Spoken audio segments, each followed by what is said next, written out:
بسم اللہ الرحمن الرحیم۔ السلام علیکم ناظرین، میں ہوں محمد فاروق اور آپ دیکھ رہے ہیں میرا یوٹیوب چینل ٹریول ود فاروق 16۔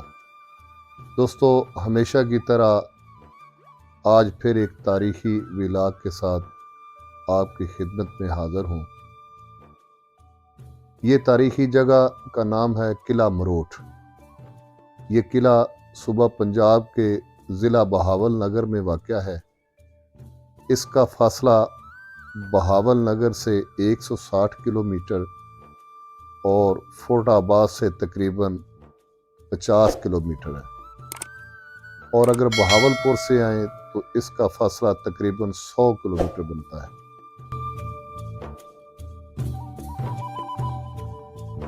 یہ قلعہ چولستان کے وسط میں واقع ہے۔ دوستو، آج کی ویران جگہیں کبھی آباد گلشن ہوا کرتے تھے۔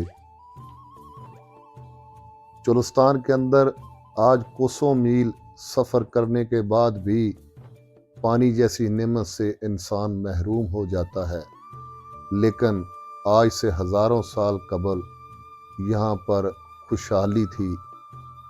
ناظرین، چولستان کے اندر قلعوں کا ایک تسلسل ہے جو کہ 20 سے 30 کلومیٹر کے فاصلے پر واقع ہیں۔ ان میں مشہور قلعہ فورٹ جو کہ فورٹ آباد شہر کے عین وسط میں واقع ہے، قلعہ میر گڑھ جو کہ قلعہ مروٹ سے کوئی تقریباً 17 کلومیٹر کے فاصلے پر ہے، قلعہ جام گڑھ، قلعہ دراوڑ۔ اسی علاقے میں پاکستان کی مشہور جیپ ریلی بھی منعقد کی جاتی ہے۔ دوستو، یہ قلعے دریائے سرسوتی یا جسے دریائے گاگرا کہا جاتا ہے کے کنارے پر واقع تھے۔ کبھی تجارت کا یہ روٹ ہوا کرتا تھا، دہلی سے لے کر آگے سنٹرل ایشیائی اسٹیٹ تک۔ دوستو، یہ قلعے اپنے دور میں ریاست بیکانیر جو کہ آج کل بھارت کا حصہ ہے، یہ سب اپنے دور کے قبیلے اور سرداروں کی اپنی حفاظت کے لیے بنائے تھے، تاکہ باہر سے کوئی بھی ان پر حملہ کرے تو یہ اپنا دفاع کر سکیں۔ بالآخر 15ویں صدی کے اوائل میں عباسیہ خاندان نے ایک مضبوط فوج کے ساتھ ریاست بہاولپور پر حملہ کر کے اس تمام علاقے پر اپنا تسلط قائم کر لیا۔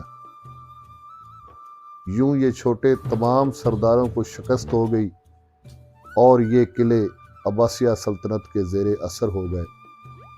تقسیم پاک و ہند کے بعد دریائے سرسوتی یا جسے دریائے گاگرا بھی کہا جاتا ہے، یہ بھارت کے حصے میں آ گیا اور انڈیا نے اس دریا کا پانی مکمل طور پر بند کر دیا، جس سے تمام چولستان میں جتنی بھی کھیتی باڑی کا نظام تھا وہ بالکل ختم ہو کر رہ گیا اور یہ علاقہ مکمل صحرا کی شکل اختیار کر گیا۔ قلعہ مروٹ کے اندر ایک خوبصورت تاریخی مسجد بھی ہے۔ اس قلعے کے اندر ایک درگاہ ہے اور اس درگاہ کے اندر ایک پتھر ہے جس پر کوئی پاؤں کا نشان ہے۔ مقامی لوگوں کا کہنا ہے کہ یہ پاؤں حضرت علی علیہ السلام کا ہے، لیکن خدا جانے اس میں کتنی صداقت ہے۔ یہ قلعہ آج کل ایک کھنڈر کا منظر پیش کر رہا ہے، چند دیواریں کھڑی ہیں، باقی سب منہدم ہو چکی ہیں۔ دوستو، اس کے ساتھ ساتھ جو باقی قلعے ہیں انشاءاللہ اس کا بھی ضرور آپ کو احوال بتائیں گے۔ امید کرتا ہوں کہ آج کی یہ میری ویڈیو آپ کو زندگی نے وفا کی تو ضرور ملیں گے اگلی ویڈیو کے ساتھ۔ تب تک کے لیے اجازت۔ پاکستان پائندہ باد۔